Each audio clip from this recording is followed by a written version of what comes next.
ASMR. Continuamos el capítulo 11, sobre la mitad más o menos. Lo dejé hasta ahí porque era muy largo. Y nada, continuamos. En otra ocasión emprendió el estudio de las joyas y se presentó en un baile de disfraces como Anne de Hauss, almirante de Francia, con un traje recubierto de 560 perlas. Esta afición lo cautivó durante años y puede decirse de hecho que nunca le abandonó. Con frecuencia empleaba un día entero colocando y volviendo a colocar en sus estuches las diferentes piedras que había confeccionado, como el crisobérilo verde oliva que se enrojece a la luz de una lámpara, la simofana atravesada por una línea de plata, el peridoto de color verde pistacho, topacios rosados o dorados como el vino, carbunclos ferozmente escarlata con trémulas estrellas de 4 puntas, granates de Ceilán rojo fuego, las espinelas naranja y violeta, y las amatistas con sus capas alternas de rubí y zafiro. Le encantaba el rojo dorado de la piedra solar y la blancura de perla de la piedra lunar, así como el arco iris roto del ópalo lechoso. Consiguió en Ámsterdam 3 esmeraldas de extraordinario tamaño y riqueza de color, y poseía una turquesa de la piel roche que era la envidia de todos los entendidos. Descubrió igualmente historias maravillosas sobre las joyas. En su disciplina clerical, Pedro Alfonso mencionó una serpiente con ojos de auténtico jacinto, y en la vida novelada de Alejandro se dice del conquistador de Ematia que encontró en el valle del Jordán serpientes en cuyas espaldas crecían collares de verdaderas esmeraldas. Existen, nos dice Filóstrato, una piedra preciosa en el cerebro del dragón, y si se le muestran letras doradas y una única escarlata, el monstruo se sume en un sueño mágico y es posible matarlo. Según el gran alquimista Pierre de Boniface, el diamante proporciona invisibilidad y el ágata de la India elocuencia. La cornalina calma la cólera, el jacinto invita al sueño y la amatista disipa los vapores del vino. El granate ahuyenta a los demonios y el hidropicus priva a la luna de su color. La selenita crece y mengua con la luna, y al meluseo descubridor de ladrones solo le afecta la sangre del cabrito. Leonardus Camillus había visto extraer de su sapo recién muerto una piedra blanca, antídoto infalible contra el veneno.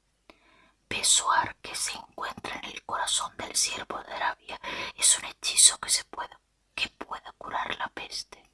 En los nidos de los pájaros de Arabia se hallan aspilates, que según Demócrito evita a que lo lleva todo peligro de fuego. El rey Selan, en la ceremonia de su coronación, atravesó su capital a caballo con un gran rubí en la mano.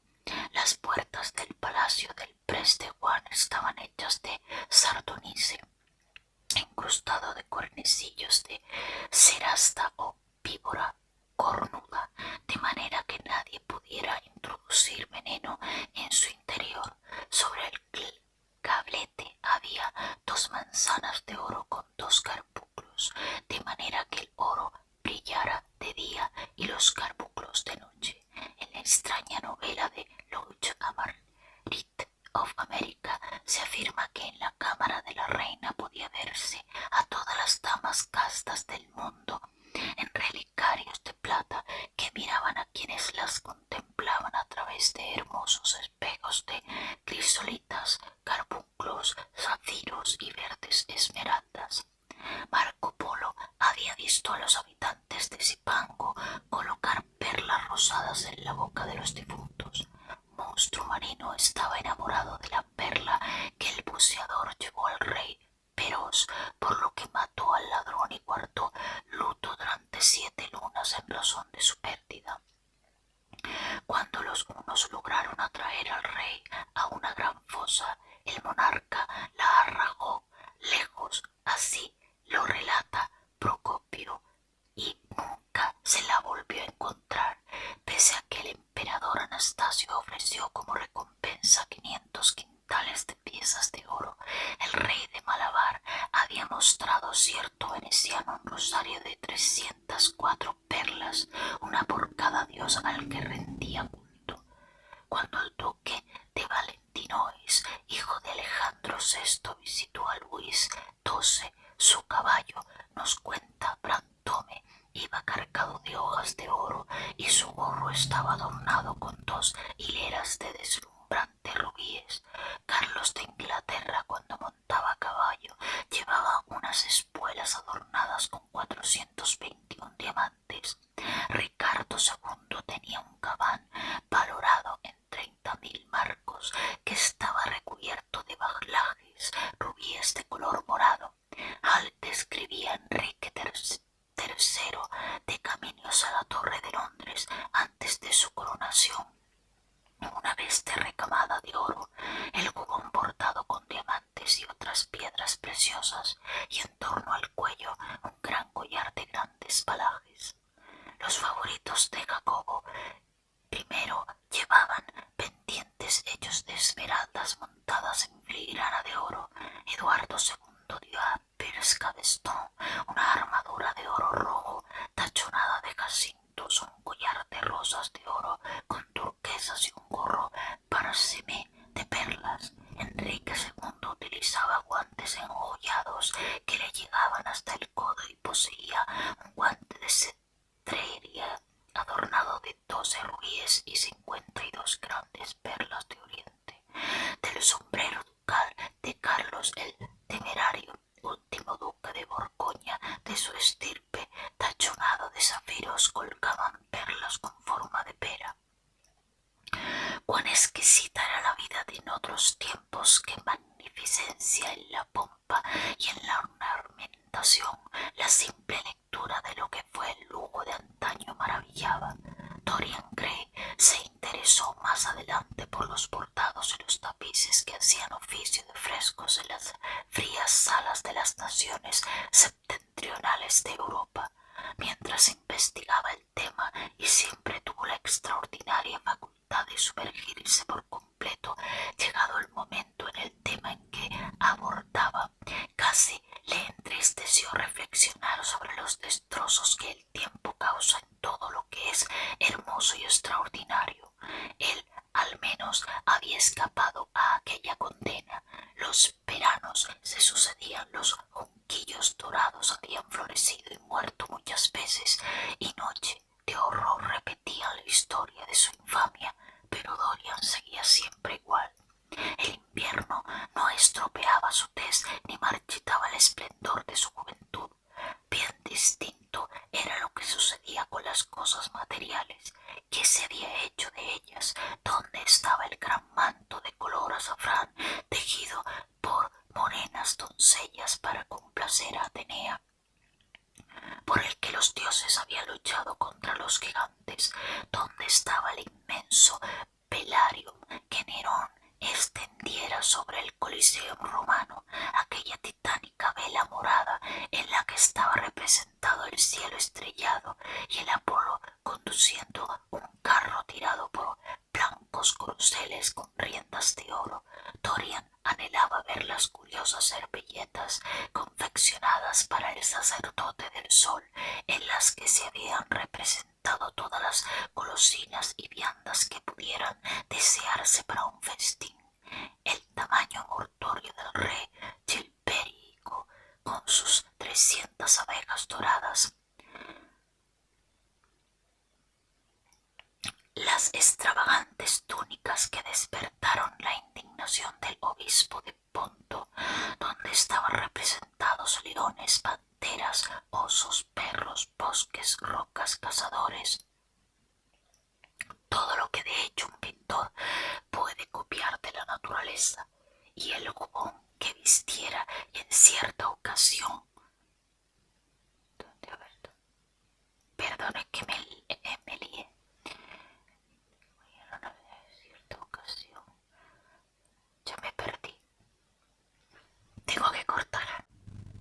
Ros de Orleans, en cuyas mangas se había bordado la letra de una canción que empezaba con Madame, je suis toute jalouse.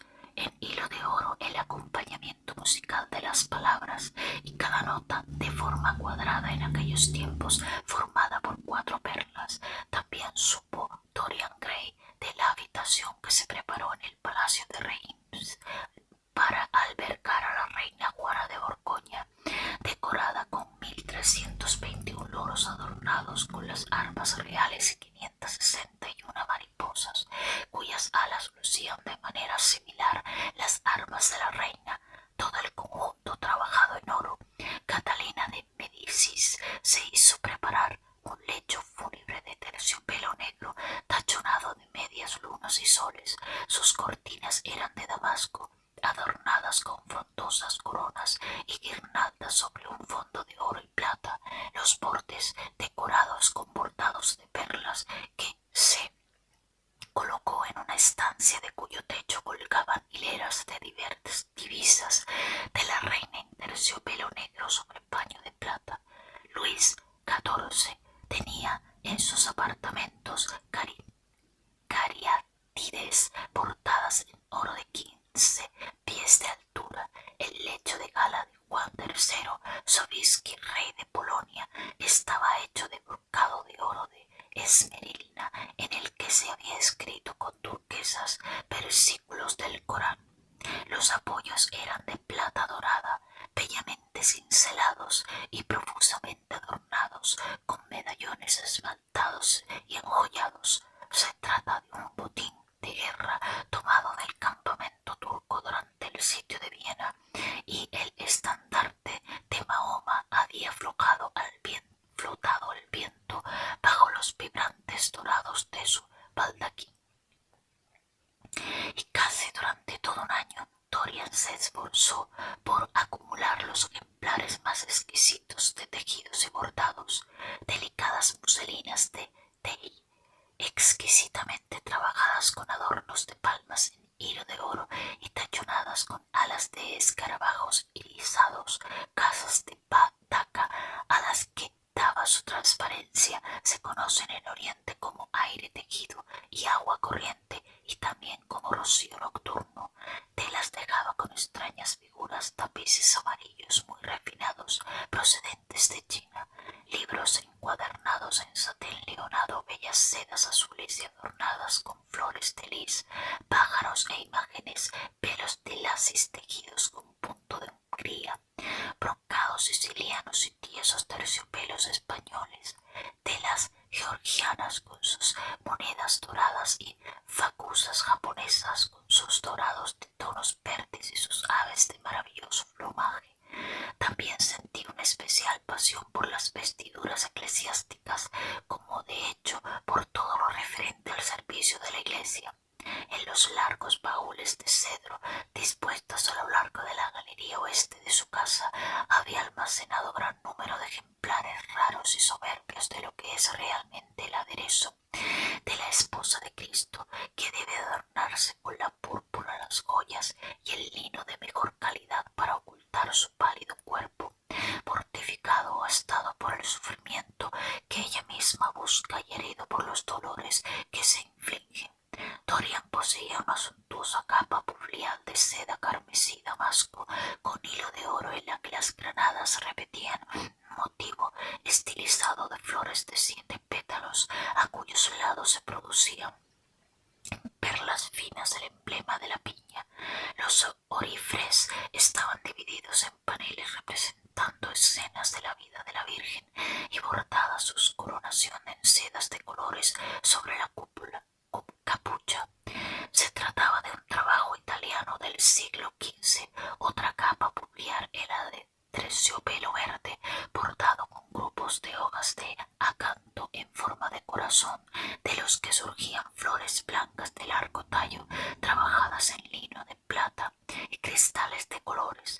El broche lucía una cabeza de serafín bordada en relieve con hilo de oro. Los orifres estaban tejidos en un adamascado de seda roja y oro y constelados con medallones de muchos martillos mártires y santos, entre los que se hallaba San Sebastián. También se hizo con casullas de seda color ámbar y seda sobre brocados de oro y de seda damascada amarilla y paño de oro con representaciones de la pasión y la crucifixión de Cristo, bordadas con leones y pavos reales y otros emblemas, adalmáticas de satén blanco y de damasco de seda rosa, decoradas con tulipanes y delfines y flores de lis, frotales de altar de terciopelo carmesí lino azul y muchos corporales, pelos de cales y sudarios. En la utilización mística asignada a aquellos objetos había algo que estimulaba su imaginación, porque aquellos tesoros y todo lo que coleccionaba en su hermosa mansión estaba destinado a servirle de medio para el olvido. Era una manera de escapar durante una temporada al miedo que a veces le parecía casi demasiado intenso para poder soportarlo. En una pared de la solitaria habitación, siempre cerrada con llave, donde transcurría una parte tan considerable de su infancia y adolescencia, había colgado con sus propias manos el terrible retrato cuyos rasgos cambiantes le mostraban la verdadera degradación de su vida, y delante, a modo de cortina, había colocado el paño monstruoso de color dorado y oro. Pasaba semanas sin subir, olvidándose de aquella espantosa pintura, recuperando la ligereza de su espíritu, la maravillosa alegría de vivir, dejándose absorber apasionadamente por la existencia misma. Luego, de repente, una noche cualquiera, salía furtivamente de su casa, bajaba hasta alguno de los terribles lugares próximos a Bluegate Fields y allí se quedaba por espacio de varios días hasta que lo echaban. Al regresar a su casa se sentaba delante del retrato, a veces aborreciéndolo y aborreciéndose, pero dejándose dominar en otras ocasiones por ese orgulloso individualismo que supone buena parte de la fascinación del pecado, y sonreía secretamente complacido a la imagen deforme condenada a soportar el peso que debiera de haber caído sobre sus espaldas. Al cabo de algunos años empezó a resultarle imposible pasar mucho tiempo fuera de Inglaterra y renunció a la villa que había compartido en Trouville con Lord Henry, así como a la blanca casita de Argel, aislada por un alto muro, donde ambos habían pasado más de una vez el invierno. No podía vivir lejos del retrato, que era un elemento tan imprescindible de su vida, y tenía además que durante su ausencia alguien entrara en la habitación a pesar de los complicados cerrojos que habían hecho instalar. Se daba cuenta, por otra parte, que toda claridad de que el retrato nada revelaría. Era cierto que todavía conservaba, bajo la viveza y fealdad del rostro, un considerable parecido con el original, pero ¿qué consecuencias se podía extraer de ello? Dorian Gray se reiría de cualquiera que intentase utilizarlo en su contra. No lo había pintado él, que le importaba lo vil o abyecto de su apariencia. Aunque revelase la verdad, ¿quién lo creería? Pero eso no impedía que sintiera miedo. A veces, cuando se hallaba en la gran mansión familiar de Notting Gate, donde residía a los jóvenes elegantes de su misma posición social, que eran sus compañeros habituales, y donde asombraba todo el condado con el lujo gratuito y la suntuosidad desmedida de su manera de vivir, abandonaba de repente a sus invitados para regresar precipitadamente a la capital y comprobar que nadie había forzado la puerta y que el retrato seguía en su sitio. ¿Qué sucedería si alguien lo robaba? La mera posibilidad le helaba de horror. Sin duda el mundo llegaría entonces a conocer su secreto. Quizás el mundo lo sospechaba ya. Porque si bien era cierto que fascinaba a muchos, había ya bastantes personas que desconfiaban de él. Casi estuvieron a punto de negarle la admisión en un club del West End, pese a que su cuna y su posición social justificaba plenamente que se le diera una respuesta afirmativa. También se contaba que en una ocasión, al llevarle uno de sus antiguos amigos al salón para fumadores del Churchill, el duque de Berwick y otro caballero se pusieron en pie sonrió de manera muy ostensible y se retiraron. Curiosas historias acerca de su persona empezaron a hacerse frecuentes una vez que cumplió los 25 años. Se rumoreaba que se le había visto peleándose con marineros extranjeros en un local de pésima reputación en las profundidades del Whitechapel, e igualmente que se relacionaba con ladrones y monederos de falsos y que conocía todos los misterios de sus oficios. Sus sorprendentes ausencias se hicieron famosas de cuando reaparecía entre la buena sociedad. La gente cuchicheaba en los rincones o dejaba escapar una risa burlona al pasar a su lado, o lo miraba con fríos ojos interrogadores como si estuvieran decididos a descubrir su secreto. Dorian Gray, por supuesto, no prestaba la menor atención a tales insolencias y desprecios deliberados, y en opinión de la mayoría, su naturalidad y su aire jovial, su encantadora sonrisa adolescente y su gracia infinita de la maravillosa juventud que parecía no abandonarle nunca, era por sí sola respuesta suficiente a las calumnias, porque así las calificaba la mayoría que circulaban acerca de él. Se señalaba de todos modos que algunas de las personas con las que había tenido un trato más íntimo parecían al cabo de algún tiempo evitarlo. Mujeres que manifestaron hacia él una adoración sin límites, se desafiaron por él la censura de la sociedad y que prescindieron de todas las convenciones, palidecían de vergüenza y horror si Dorian Gray entraba en el salón donde se encontraban. Aquellos escándalos susurrados solo servían, sin embargo, a voz de muchos para acrecentar su extraño y peligroso encanto. Su gran fortuna era indudablemente un elemento de seguridad. La sociedad civilizada al menos, nunca está muy dispuesta a creer nada de entretenimiento de quienes son al mismo tiempo ricos y fascinantes. Siente de manera instintiva que los modales tienen más importancia que la moral y, en su opinión, la respetabilidad más acrisolada vale muchísimo menos que la posesión de un buen chef, y es, a decir verdad, consuela muy poco saber que la persona que te invita a una cena execrable o que te sirve un vino de mala calidad es irreprochable en su vida privada.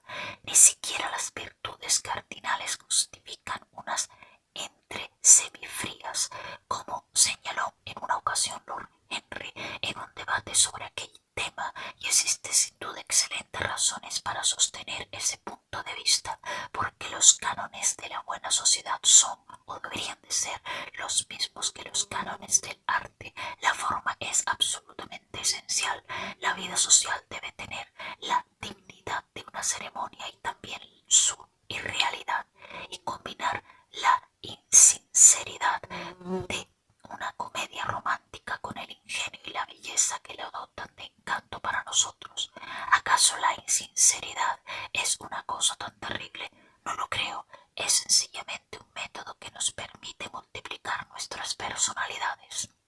Tal era al menos la opinión de Dorian Gray, que se asombraba de la superficialidad de esos psicólogos para quienes el yo es algo sencillo, permanente, fiable y único. Para él, el hombre era un ser dotado de innumerables vidas y sensaciones, una criatura compleja y multiforme que albergaba curiosas herencias de pensamientos y pasiones, y cuya carne misma estaba infectada por las monstruosas dolencias de los muertos. Disfrutaba de paseando por el frío corredor de su casa solariega, donde se almacenaban los cuadros familiares, para contemplar los diferentes retratos de aquellos cuya sangre corría por sus venas. Allí estaba Phil Hebert, de quien Francis Osborne, en su memoria of the Rising of the Queen Elizabeth and King James, nos dice que era mimado por el corte debido a su postura, aunque su bello rostro no lo acompañó durante mucho tiempo. ¿Acaso la vida que él llevaba era semejante a la del joven Herbert? ¿Acaso algún extraño germen venenoso había ido pasando de organismo en organismo hasta alcanzar finalmente el suyo?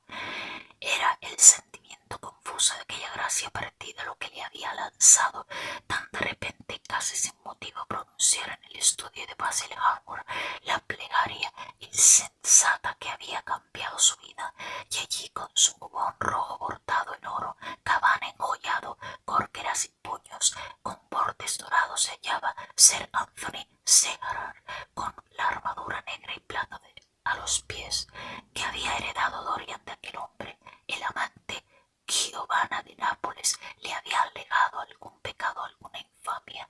No eran sus acciones otra cosa que los sueños de los muertos no se habían atrevido a poner por obra. Allí desde el lienzo de colores apagados sonreía Lady Elizabeth Teres, con su capucha de gasa, peto de perlas y mangas rosas cuchilladas, una flor en la mano derecha y a la izquierda un collar esmaltado de rosas blancas y de damasquinadas. Sobre una mesa a su lado descansaba una mandolina y una manzana, y grandes rosetas sobre sus puntiagudos zapatitos. Dorian sabía de su vida y las extrañas historias que se contaban sobre sus amantes. Había en él algo de su temperamento. Sus ojos almendrados de pasados párpados parecían mirarlo con curiosidad. ¿Y qué decir de George Willoughby, con su peluca empolvada y sus lunares extravagantes? Qué perverso parecía el rostro taciturno y moreno, y los labios sensuales en los que se dibujaba una mueca de desdén. Delicados puños de encaje caían sobre las largas manos amarillentas, demasiado cargadas de sortijas. Había sido un pisaverde del siglo XIII y no, del siglo XVIII, perdón, y amigo de su juventud de Lord Farrell y del segundo Lord Beckman, acompañado del príncipe regente en sus años más locos y uno de los testigos de su matrimonio secreto con la señora Flitper, que orgulloso y apuesto con sus bucles de color castaño y su pose de perdonavidas, qué pasiones le había alegado. El mundo le atribuyó todas las infamias, había dirigido sin duda las orgías de Canton House, pero sobre su lecho brillaba la estrella de la jarretera. Junto al suyo podía verse el retrato de su esposa, una pálida mujer vestida de negro, de labios muy finos. También aquella sangre corría por las venas de Dorian Gray, que curioso parecía todo, y su madre con el rostro a lo Lady Hamilton y los labios frescos humedecidos por el vino. Dorian sabía lo que había recibido de ella, le había transmitido su belleza y la pasión por la belleza de otros. Se reía de él con su holgado vestido de bacante. Había hojas de viña en sus cabellos, la copa que sostenía derramaba púrpura.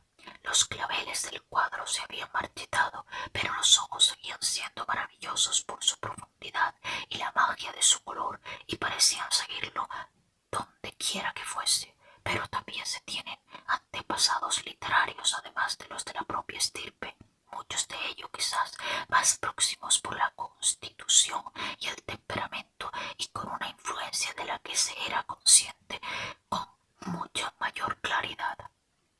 Había ocasiones en las que Dorian Gray le parecía que la totalidad de la historia no era más que el relato de su propia vida, no como lo había vivido en sus acciones y detalles, sino como su imaginación le había creado para él y como había existido en su cerebro y en sus pasiones. Tenía la sensación de haberlas conocido a todas, aquellas extrañas y terribles figuras que habían atravesado el gran teatro del mundo, haciendo del pecado algo tan maravilloso y del mal algo tan sutil. Le parecía que de algún modo misterioso sus vidas habían sido también la suya.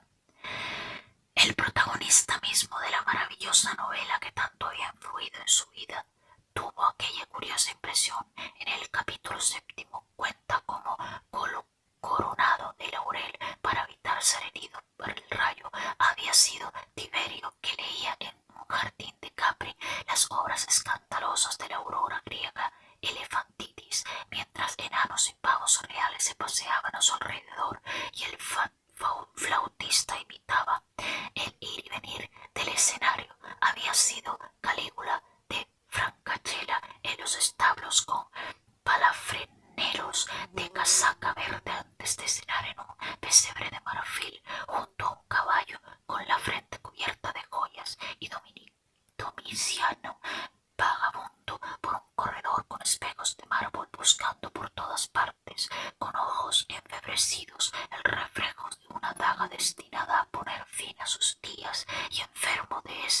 Inui de ese terrible Tedium Vitae, destino común de todos aquellos a quienes la vida no le ha negado nada. Más adelante también había presenciado a través de una transparente esmeralda las sangrientas carnicerías del circo para luego, en una litera de perlas y púrpura tirada por mulas con herraduras de plata, regresar por la calle de las Granadas a la Casa Dorada.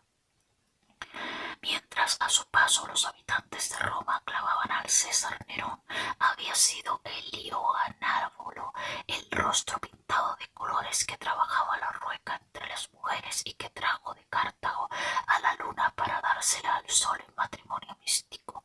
Dorian leía una y otra vez tan fantástico capítulo y los dos siguientes que presentaba, como lo hacen ciertos tapices singulares o ciertos esmaltes extraños, hábilmente trabajados, las formas estremecedoras y espléndidas de aquellos a quienes el vicio y la sangre y el tedio convirtieron en monstruos o en locos. Filipo, duque de Milán, que asesinó a su esposa y la pintó los labios con un veneno escarlata para que su amante sorbiera la destrucción de la criatura muerta que acariciaba Petro Barbi, el veneno conocido con el nombre de Paulo, quien en su vanidad quiso reclamar el título de Fermosos y cuya tiara, valorada en 200.000 florines, se compró al precio de un pecado abominable.